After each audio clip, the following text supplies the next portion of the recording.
Jumpa lagi Jagat Ribut TV. HP Spectre ini adalah jajaran tertinggi dari laptop kelas premiumnya HP. Ya, laptop ini jelas jadi idaman para eksekutif dan pekerja papan atas yang tidak butuh sebuah laptop kelas workstation yang berat dan besar. Tidak ada HP Spectre yang tidak membuat orang lain nengok saat laptop ini diletakkan di atas meja pada saat meeting. Ya, penampilan yang keren ini umumnya didukung juga dengan performa yang tinggi dan fitur yang segudang. Tentunya fitur-fitur khas laptop tipis. Nah, ya bagi kalian yang ingin tahu seperti apa sih laptop tipis kelas teratasnya HP di awal 2021 ini, mari kita simak review lengkapnya yang kali ini. HP Spectre X360 14. Ya, ini adalah laptop terbaru dari jajaran HP Spectre yang menggunakan prosesor Intel Core generasi ke-11 di awal tahun 2021 ini ya. Nah, hadir dengan layar 3:2 untuk ruang kerja yang lebih luas dan dia sudah menyandang sertifikasi Evo. Buat yang nggak tahu Evo atau Evo itu apa, kita udah ada videonya sebelumnya. Yang jelas ini adalah sesuatu laptop yang lengkap banget deh fiturnya ya. Nah, untuk spesifikasi utama dari laptop yang satu ini, prosesornya adalah Intel Core i7 1165G7 Tiger Lake 10 nanometer 4 core 8 thread dengan Smart Cache 12 MB. Lalu untuk memori atau RAM-nya 16GB LPDDR4X 4266 MHz. Ya, jadi ini adalah opsi yang paling kencang ya untuk RAM-nya dan sudah dual channel pula. Memang RAM ini onboard, namanya LPDDR4 itu onboard di solder, jadi nggak bisa di-upgrade. Tapi 16GB rasanya udah cukup banget. Untuk storage dia punya 2TB SSD NVMe PCIe. Ini kapasitas super lega dan besar ya nih ya. Dan untuk integrated graphics dia pakai Intel Iris Xe graphics dengan 96 execution unit. Yang ini sudah terkenal punya performance yang lumayan oke. Untuk body form factor-nya adalah convertible atau 2-in-1. Tentunya sebagai laptop convertible atau 2-in-1, HP Spectre X360 14 ini dapat difungsikan juga sebagai perangkat tablet ya. Nah, untuk materialnya aluminium dan desainnya masih mempertahankan desain khas HP Spectre X360. Tetapi ukuran bodinya agak sedikit membesar untuk mengakomodasi layar 3:2. Nah, desain pinggiran jam cut ya, lalu sudut corner cut-nya ini yang keren banget nih ya. Ini masih dipertahankan dari HP Spectre X360 yang terdahulu ya. Nah, secara keseluruhan si HP Spectre X360 14 ini punya penampilan yang super mewah dan elegan sesuai dengan kelasnya sebagai produk laptop yang paling premium untuk HP. Untuk warna yang satu ini namanya Nightfall Black Aluminium dengan Copper Lux Accent.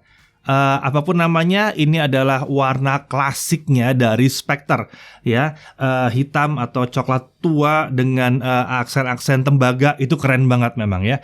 Dimensinya panjang 29,83 cm, lebar 22,01 cm.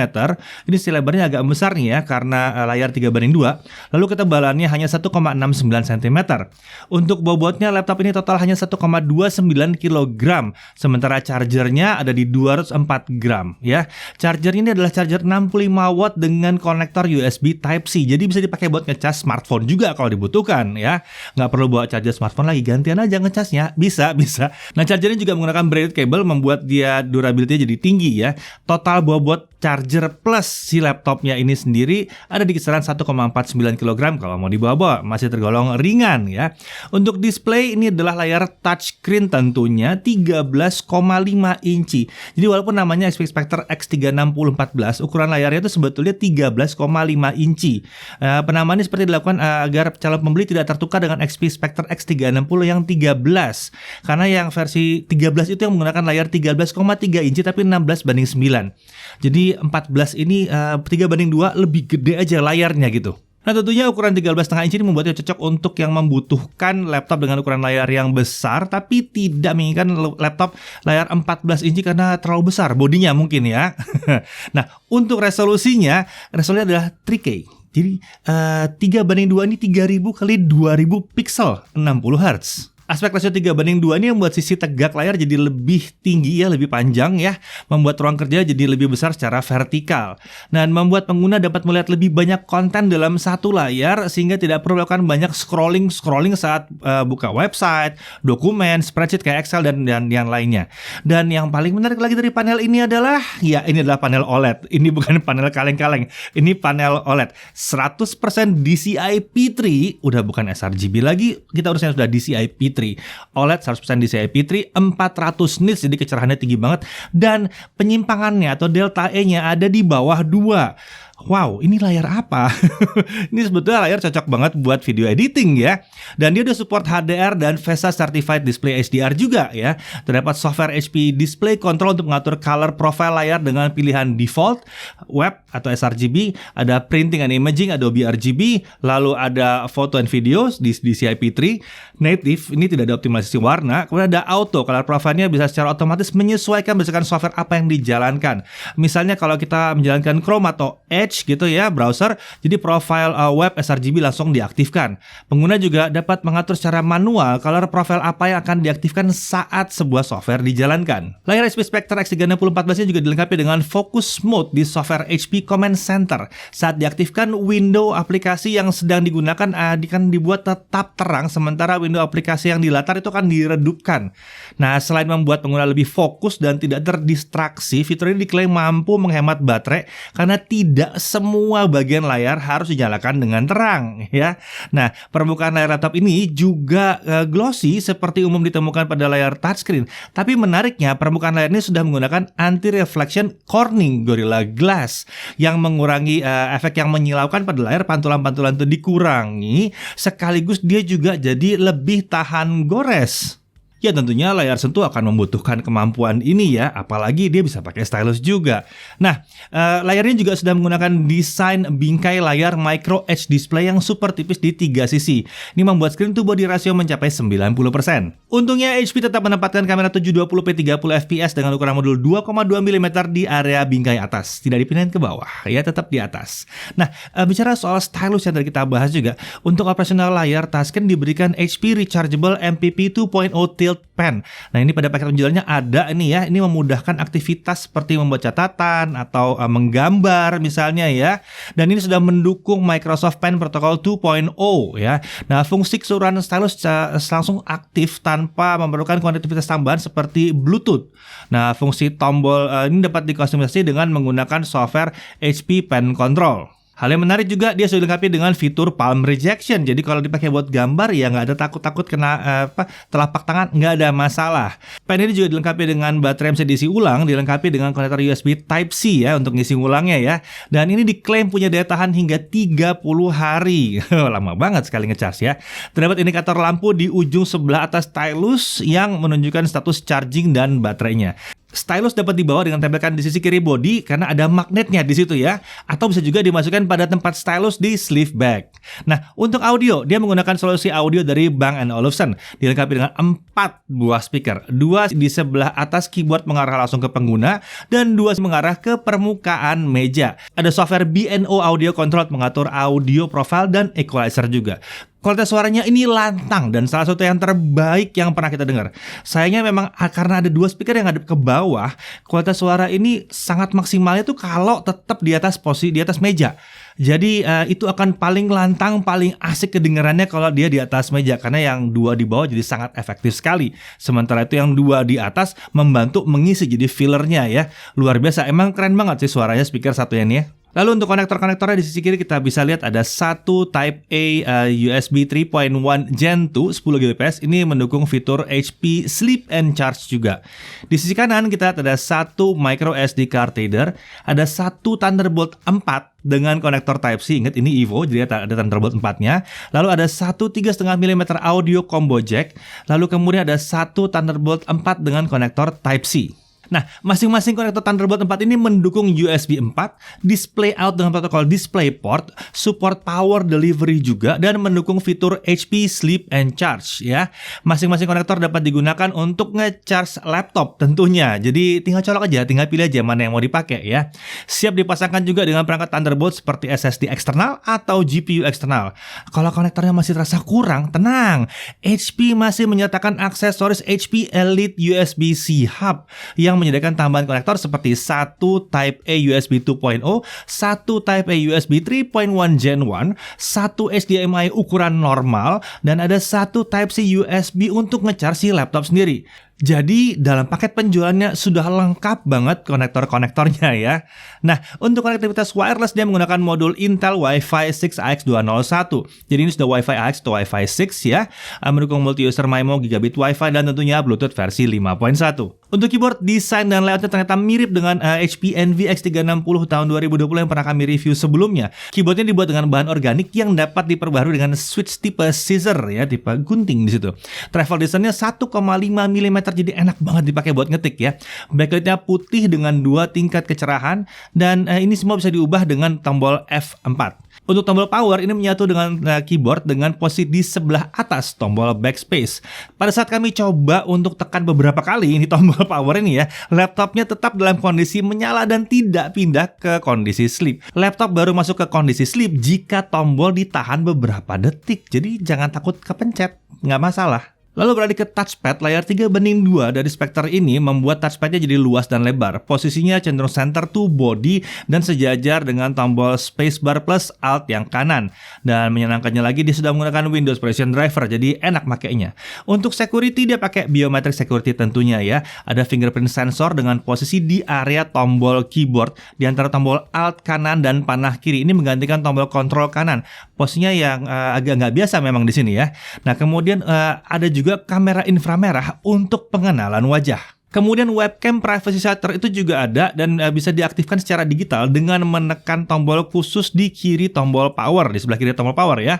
Nah, lapisan kaca pada kamera akan berubah jadi semacam penutup dengan motif zebra kayak hitam putih gitu kalau diaktifkan. Nah, saat tombol diaktifkan, kameranya juga tidak dapat dideteksi oleh Windows. Jadi sekalian dimatiin total gitu ya.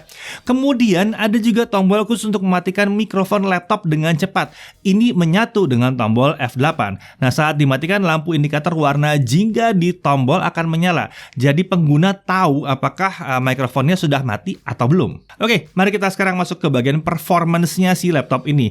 Jadi disediakan pengaturan performance profile di software HP Command Center dengan pilihan ada Smart Sense. Fitur terbaru ini otomatis mengatur performa, tingkat kebisikan kipas, dan suhu kerja berdasarkan aktivitas yang dilakukan. Posisi laptop saat digunakan dan kondisi baterai juga diperhitungkan. Ini cocok buat mereka yang nggak mau repot-repot ganti performance profile. Lalu ada juga manual, pilihannya adalah Balance, Performance, Cool, Quiet, dan Power Saver. Nah, kalau kita tes pakai Cinebench R15 saat menggunakan mode Smart Sense, burst score yang mampu dicapai oleh prosesornya di laptop yang satu ini adalah 767 poin.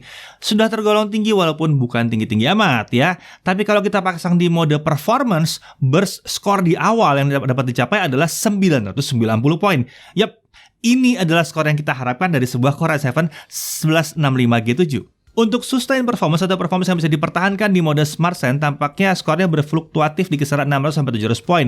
Walaupun sempat 2 kali dia bisa drop di bawah 600 poin. Dari pergerakan skor terlihat prosesor berusaha terus untuk boosting performanya saat limitasinya masih dibuka ya. Nah, saat terkena limitasi akibat ada suhu atau penggunaan daya dan lain-lainnya, performa prosesor akan dibatasi tapi akan kembali di boosting saat limitasi dibuka lagi gitu. Jadi kayak mau colong performance terus gitu ya. Karakter performanya ini mirip juga terlihat di mode performance. Hanya saja di sustain performance-nya tuh masih bisa lebih tinggi kok di mode performance di kisaran 700 sampai 800 poin. Walaupun kadang-kadang juga masih bisa colongan sedikit di atas 800 poin. Nah, lalu kalau kita beralih dengan baterai, Smart Sense Mode di Windows 10 Power Mode kita pasang di Best Performance ini ya. Sustainnya saat menggunakan baterai masih mirip saat dengan menggunakan charger di kisaran 600-an poin. Jadi layak lah ya dia dapat sertifikasi EVO di sini. Oke, kita lanjut ke pengujian software beneran nih, software yang real sekarang ya. Kita pakai Adobe Premiere CC dan ini adalah video 4K 60. Kita ekspor di 4K 60 juga, video 2 menit 7 detik ini. Kalau kita pakai software doang, dia selesai dalam 18 menit 20 detik. Ini kencang tapi masih kurang kencang sebetulnya ya. Kemudian kalau kita pakai renderernya di OpenCL, nah kita lalu dapat di 8 menit 57 detik. Ya jelas lebih kencang lagi. Lalu kita tancap eksternal GPU gimana? Kan Thunderbolt 4 bisa dong kita tancap eksternal GPU. Kebetulan kita ada eksternal GPU dengan RTX 2080 Super FE ya di sini. Kita dapat 2 menit 30 detik dengan akselerasi kuda. Nah, itu baru namanya kenceng gila ya. Nah, kalau kita pindah ke Full HD, itu hasilnya akan berubah tentunya ya kalau videonya Full HD. Nah, ini Full HD 60 ya, 1080p 60 fps. Software only selesai dalam 7 menit 41 detik. Ini respectable sekali, udah lumayan kenceng. Pakai OpenCL pun dia sudah bisa jadi 4 menit 41 detik. Ini lagi-lagi sudah kenceng juga sebenarnya ya. Lalu kalau kita tancap eksternal GPU gimana? Ya, ini selesai dalam 51 detik saja, langsung selesai gitu ya, kencang. Oke, beralih dari content creation ke gaming sekarang. Kita masih pakai Intel Iris Xe graphics atau integrated graphicsnya dia. Dota 2 1920x1080 quality preset di fastest. Render scale kita pasang di 100%. Untuk scene berat kita dapat 70 sampai 80 fps, sementara scene ringan itu bisa 130 fps. Ingat, ini nggak pakai tambahan grafik apa-apa ya. Lalu untuk CS:GO 1920x1080 quality setting kita taruh di low, kita bisa dapat 120 sampai 180 fps. Ya, jadi kalian mau main e-sports pakai ini bisa, nggak ada masalah ya.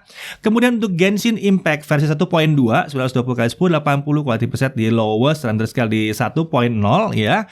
Itu secara umum dia stabil di 60 fps walaupun kadang-kadang dia bisa drop ke 56 fps, kadang-kadang kalau lagi meledak-meledak gila-gilaan gitu ya, turun sedikit, tapi pada dasarnya dia stabil di kisaran 60 fps. Jadi ya nyaman lah kalau main Genshin Impact di sini. Kemudian untuk GTA 5 1920x1080 quality setting dia ada di normal, kita masih bisa dapat 45 sampai 65 fps. Game open world yang satu ini nggak ada masalah, ditelan bulat-bulat ya, sama integrated graphics doang. Lalu untuk game balapan ada Grid 2019 1920x1080 quality preset di low, dynamic resolution dan VRS kita off kan. Kita dapat sekitar 50 sampai 60 fps walaupun kadang-kadang masih ada beberapa kali drop ke 48 fps. Lagi-lagi lancar. Lalu kalau kita main game AAA yang berat bagaimana? Ya kita pakai external graphics, tancap aja eGPU-nya. Kebetulan kita ada RTX 3070 FE nganggur, tancap di situ ya. Death Stranding 1920x1080 quality preset very high, DLSS di quality mode, kita dapat 60 sampai 70 fps, nggak ada masalah, ditelan bulat-bulat aja kalau gini caranya ya. Lalu kita beralih ke Assassin's Creed Valhalla yang juga berat sekali dan ini menuntut prosesor yang kenceng juga di sini ya. 1920x1080 quality preset di high, kita masih bisa dapat 40 sampai 50 fps. Jadi tidak ada masalah menghandle eksternal GPU dengan game berat, nggak ada masalah sama sekali. Oke, kita sekarang beralih ke storage testnya ya. Dengan Crystal Disk Mark kita bisa lihat bahwa kecepatan SSD yang disediakan itu bacanya ada di 3292 Mbps dan tulisnya ada di 3076 Mbps. Ini kenceng banget. Ini udah kayak laptop gaming, kenceng parah. Jadi nggak cuma gede doang, tapi SSD laptop ini juga kenceng banget. Oke, sekarang mari kita beralih ke baterai. Kapasitas baterai ini adalah 66,52 Wh. Dengan berat 50% dengan volume 20%, kita pasang di Smart Sense Mode, kita tes video playback 1080p dengan movies dan TV. Ini semua selesai dalam waktu 11 jam. Lumayan irit untuk layar dengan resolusi tinggi seperti ini ya. Kemudian untuk web browsing dengan Chrome itu kita bisa 9 jam 4 menit ya, kurang lebih sekitar 9 jam. Lagi-lagi hasil yang bagus banget, daya tahan yang oke banget untuk laptop yang 3K dengan 400 nits ini. Nah, kemudian untuk charging, 30 menit pertama charging kita bisa dapat 31%. Kemudian untuk penuh ke 100% memang kita butuh waktu agak lama di 2 jam 45 menit. Tapi intinya kalau kalian ngisi cuma sampai 80% itu kencang banget sih sebetulnya. Tapi di ujung akhirnya melambat. Ini sebetulnya sehat sih memang. Sedikit berharap di HP ada pengaturan mau lebih kencang atau mau lebih pelan aja ngecasnya ya. Nah, kemudian kita beralih ke sistem pendingin sekarang. Nah, sistem pendingin dilengkapi dengan 3 buah heat pipe dengan 2 buah kipas. Ya, 3 heat pipe dengan 2 kipas di sebuah laptop yang tipis seperti ini. Udara masuk dialirkan dari lubang di bawah laptop dan lubang speaker di sisi atas keyboard bahkan ya. Ventilasi hubungan udara itu ke arah belakang semuanya. Untuk suhu kerja kita coba load Cinebench R15 2015 kita loop dengan Smart Sense Mode. Pada grafik ini kita memperlihatkan pergerakan suhu seperti lintasan roller coaster ya, naik turun gitu ya. Pada awal pengujian si Qualcomm Rise 7-nya mengalami bursting tinggi sekali dan diizinkan sampai hampir sekitar 98 derajat Celcius. Lalu dengan cepat ditahan turun ke 67 derajat Celcius. Jadi ini masih aman-aman aja. Itu cuman colongan sebentar ya. Dari situ suhu perlahan naik ke 83, lalu turun lagi ke 62 derajat Celcius, lalu kemudian naik lagi ke 80, lalu turun lagi ke 64, lalu naik lagi ke 81 dan tuh sebegitu terusnya. Jadi colongan dinginkan, colongan dinginkan, colongan dinginkan, gitu terus ya. Secara keseluruhan suhu itu bisa dipertahankan di kisaran 60 sampai 80 derajat Celcius. Ini sangat menarik sekali memang ya. Lalu untuk suhu permukaannya kita coba dengan thermal imaging, kita bisa lihat bahwa tampak area di sisi sebelah atas keyboard suhu permukaannya itu bisa mencapai 44 derajat Celcius dalam load yang luar biasa tinggi dengan Cinebench R15. Kemudian di area keyboard suhu tertinggi itu ada di sekitar tanggal 7, 8 dan 9, dia permukaan sekitar 43 derajat Celcius. Tapi di daerah yang lain suhunya memang tetap berada di bawah 40 derajat Celcius, jadi nggak ada masalah, ngetik-ngetik sih enak. Palm rest juga tetap di bawah 35 derajat Celcius. Dan ingat, suhu setinggi ini hanya terjadi kalau kalian ngerender 3D dengan laptop yang satu ini. Tentunya jarang sekali terjadi. Nah, lalu untuk harga, pasti kalian akan bertanya-tanya ya, harganya berapa? Untuk unit yang kami uji ini harganya di 30.299.000. Hingga saat video ini ditayangkan, kita baru menemui satu aja varian untuk HP Spectre X360 14 ini ya. Memang ini yang paling premium banget. Dan harga ini sudah termasuk OS Windows 10 tentunya, Microsoft Office Home and Student 2019 yang aktif selamanya senilai 1,8 juta ya, digratisin di sini ya. Lalu untuk pembelian HP Spectre X360 14 ini ada aksesoris-aksesorisnya seperti HP Elite USB-C hub, ada stylus yang HP Rechargeable MPP 2.0 tilt pen, lalu ada mouse, sebuah HP Z5000 Bluetooth wireless mouse juga di situ, ada sleeve bag juga di situ. Dan garansinya adalah 2 tahun dengan accidental damage protection. Ini mengcover kelalaian kita sebagai pengguna ya. Jatuh nggak sengaja, ketumpahan air, korsleting listrik. Nah ini diganti oleh HP tentunya. Ya tentunya ada juga yang nggak diganti seperti korosi, kena cairan berbahaya, bencana alam, kecelakaan, atau dicuri. Ya jelas itu salah kalian sendiri, itu nggak akan diganti. Untuk klaim ADP ini gampang banget, tinggal bawa unit laptopnya ke service center terdekat, sertakan KTP dan invoice pembelian, dan selama 2 tahun dapat dilakukan 2 kali penggantian spare part. 1 kali penggantian spare part per 1 tahun. Total biaya service tentunya tidak boleh melebihi harga dari si laptop ini. Nah, hal yang perlu diperhatikan adalah performa prosesornya ini memang berfluktuatif di sini ya, walaupun memang masih tetap tergolong kencang. Mungkin nantinya akan ada update yang lebih baik lagi untuk bikin ada settingannya, mungkin mau rata di bawah atau rata kencang terus ya. Enaknya sih begitu memang. Tapi sejauh ini kami lihat tetap aman sih, gak ada masalah. Kemudian untuk posisi fingerprint sensor mungkin agak janggal buat kalian yang belum terbiasa, tapi kami merasa bahwa ini nggak segitu bermasalahnya sih sebenarnya ya. Dan satu hal lagi yang harus diperhatikan adalah waktu charging yang memang agak lama pada saat sudah mendekati 100%. Tapi di awal-awalnya dia kencang sih isinya. Di sisi lain, di poin menariknya, desain dan penampilannya memang super mewah dan elegan, khas Spectre X360. Performa prosesornya itu kencang ya, siap bahkan bisa dipakai buat gaming dengan integrated graphicsnya doang. Nambahin eGPU jadi super lagi, lebih kencang lagi. Kapasitas SSD udah gede di 2 TB, super besar, super kencang, nggak perlu pikir upgrade lagi. RAM juga udah oke banget lah ya. Layarnya 13,5 inci ini tidak terlalu besar dan nggak terlalu kecil, tapi compact ya, compact tapi enak itu, lega kalau dipakai ya. Dan ini adalah layar OLED 100% DCI P3, bahkan siap untuk content creation yang super serius. Siap diajak menggambar juga karena ada touchscreen dan ada stylusnya. Baterainya tergolong oke juga untuk laptop dengan layar 3K 400 nits. Suhu kerja prosesor juga masih dalam batas aman. Ada Thunderbolt 4 2 port, bukan cuma 1. Masih disetelkan konektor Type A di body laptop juga untuk USB-nya, Wi-Fi AX, Bluetooth 5.1, fitur keamanan lengkap, dan sudah memenuhi sertifikasi EVO. Bonus pembeliannya juga lengkap dan ada garansi ADP. Iya, singkat kata, bagi kalian yang mencari laptop convertible 2-in-1 yang lengkap dan dengan spesifikasi tertinggi saat ini, HP Spectre X360 14 ini adalah satu opsi yang terbaik yang tersedia di pasaran. Beberapa fiturnya bahkan tidak bisa disaingi oleh produk sekelas yang lainnya ya, terutama layarnya. Ini luar biasa banget. Saya Deddy Irfan, Jaga TV TV.